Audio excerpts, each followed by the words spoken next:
I wanna run away, wanna make mistakes now. 'Cause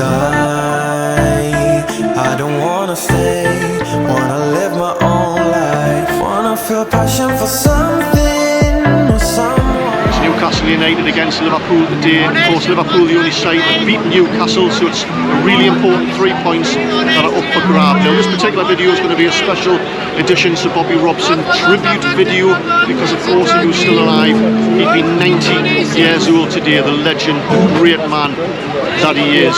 Now, War Flags are going to be doing an amazing flag display in tribute and celebration of Sir Bobby Robson's life. In fact, we're going to have flags from all the clubs that he played for and managed, and some of the clubs have even sent their flags across for the display today. So make sure you watch the video right through to the very end, because it's going to be absolutely amazing.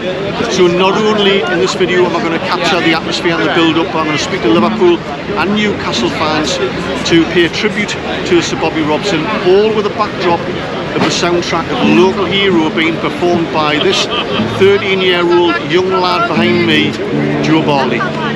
It's coming up. Welcome back, it's Eddie from Tyneside Life. Before we get into the main crux of the video, a couple of mentions to make first. Of course, amongst all the celebrations of Sir Bobby Robson's life and the tributes and the commemorations, it's tinged with sadness today, the awful tragic news of the death of Christian Atsu, who of course played for Newcastle for about 4 or 5 years up until about 2021. He was caught up in the devastating earthquake in Turkey. It's absolutely awful news. He was 31, and just me, you know, on behalf of everybody, is the thoughts and condolences to his family and friends. Just tragic news. Of course, there's another significant anniversary today. That's the 25th anniversary of the Angel of the North down in Gateshead there, so happy birthday, pet. Lastly, I was also down in Wembley a couple of days ago having a look around. I did the stadium tour, which was fantastic. But I also took the opportunity to have a look around. I checked out 1 or 2 sports bars to see where Newcastle fans can and cannot go. So I'll be releasing that video sometime over the next few days. If you'd like to get a notification of when I do, then make sure you hit the subscribe button. Hello, George. Hi. Is your nickname Geordie? No. Oh, okay. Robson. Thompson, that's your second name, is it? George Thompson, yeah? How old are you? 8. 8. And have you got a season ticket for Newcastle? Yeah. Lucky lad, are you going to Wembley? No. Oh, are you going to watch it on the telly? Yeah. Yeah. A friend. Yeah. Do you know who this is behind? Yeah. Who is it? Bobby. Bobby, he would have been 90 years old today. Yeah. So there's going to be massive celebrations, isn't there? Yeah, you're looking forward to that? Yeah. And what do you think the score will be today? 2-0. 2-0 to Newcastle? Yeah. Good lad, put it there. Back to Sir Bobby Robson. Of course, he's a local lad born in Sacriston in County Durham on the 18th of February 1933.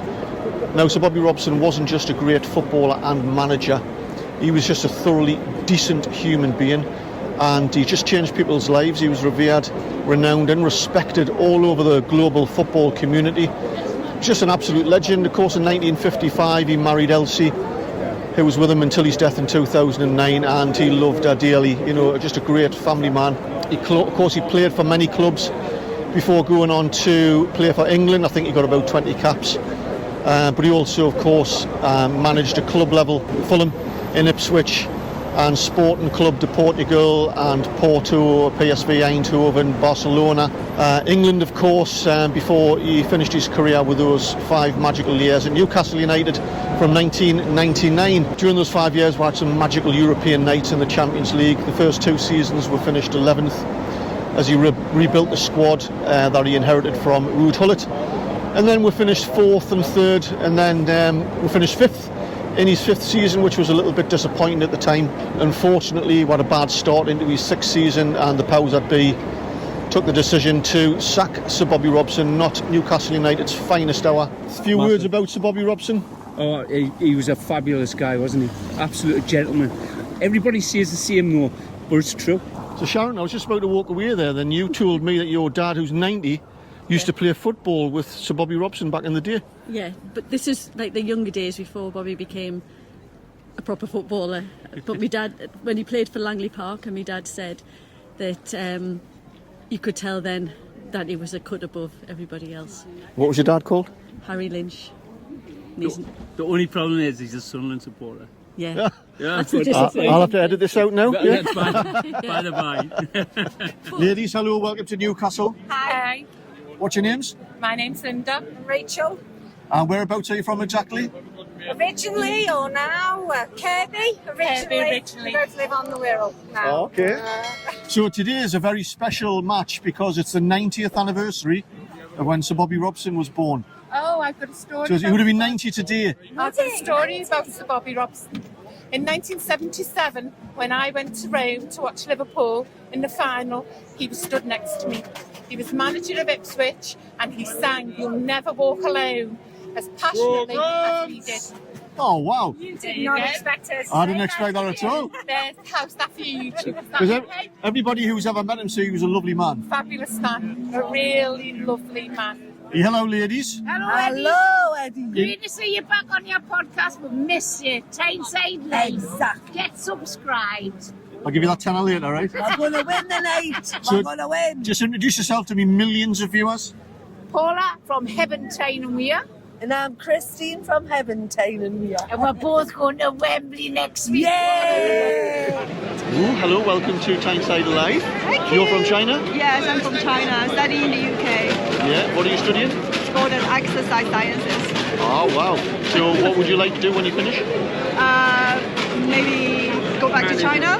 Okay. Yeah, and because I study kind of like a football league, sport management, so I'm still working for sport management in industry in China. And you're a Newcastle United fan, of course. Oh, actually, it's my first time come here because I just started my study here and just moved in Newcastle this year. So I'm very excited. It's my first time to go to the stadium and watch a match today. I won't be home for change. We're going to Wembley.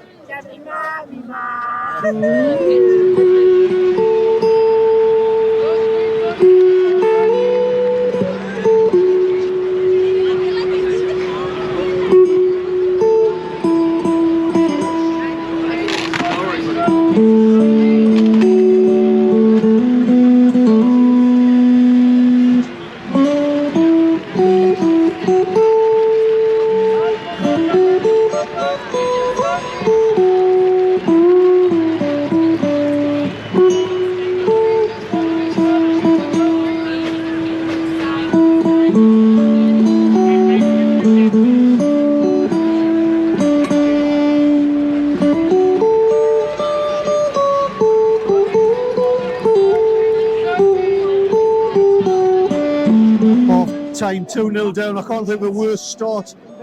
Being 2-0 down and Nick Pope being sent off after about 22 minutes. It's just a huge sucker punch. I can't think of a worse way to start a game, given the occasion against Liverpool.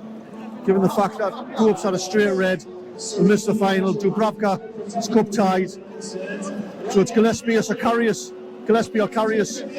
in the final. The best we can hope for out of today's game is just a bit of pride. It just couldn't be any worse. It's just devastating. Just an awful feeling going into the cup final now without we made two goalkeepers. It's all but written us off, I think. You know, it's going to have to be a monumental display to beat an in-form Man United. So there you go, half time, Liverpool 2, Newcastle United 0. I don't know what Eddie Howe's going to be saying to the team at half time. Because they haven't actually been playing that bad, other than the two incisive attacks where Liverpool have scored. They just ripped through. We've actually played quite well, and since we've went 2-0 down, had Nick Pope sent off, we've arguably been the better side and had, you know, 2 or 3 good chances to pull one back. So it's going to have to take a huge effort in the second half, but a bit of pride will do me. Not going to lie, that defeat really hurts. Bearing in mind the occasion against a top quality side like Liverpool, us being in the top 4, unbeaten once all season. And the anniversary of Sir Bobby Robson's 90th, that hurts. Nick Pope being sent off and being 2-0 down after 22 minutes, the match is over. A real sucker punch. But I'm not going to be sucked into being one of the doom and gloom merchants by overreacting, by overanalyzing that. A reserved judgment on the two Liverpool goals. I haven't seen them back. I don't know if it was just clinical play by Liverpool or poor defending. I don't know. I haven't seen it back. But after all the positives from that, you know, to be down to 10 men after 22 minutes and not conceding a goal after that, that's an outstanding response for me. 10 men against a side like Liverpool. You have to take that as a positive going forward. Some players really short, like Maximin for me, Dan Burn, one or two others. Longstaff was a bit dodgy here and there. But bear in mind, down to 10 men. It was outstanding. In fact, we could have scored 2 or 3 as well. Don't get disheartened. We need to get behind the 10 for next week with Nick Pope. I am gutted Nick Pope missing this Carabao Cup final. We're not even able to have Dubravka as a backup. It's going to be painful. Our whole team is really going to have to come together. Us as fans are going to have to come together for that Carabao Cup final against all the odds, because it is now. But yeah, that's my message. Positive, excellent response. The work rate was phenomenal. We could have scored a couple of goals. So remember that. Look forward to next week. Let's get behind the side. Chalk this one off and move on. But I hope you enjoyed the video that I've put together. I hope it all comes together with a soundtrack from young Joe Bartley with Local Hero.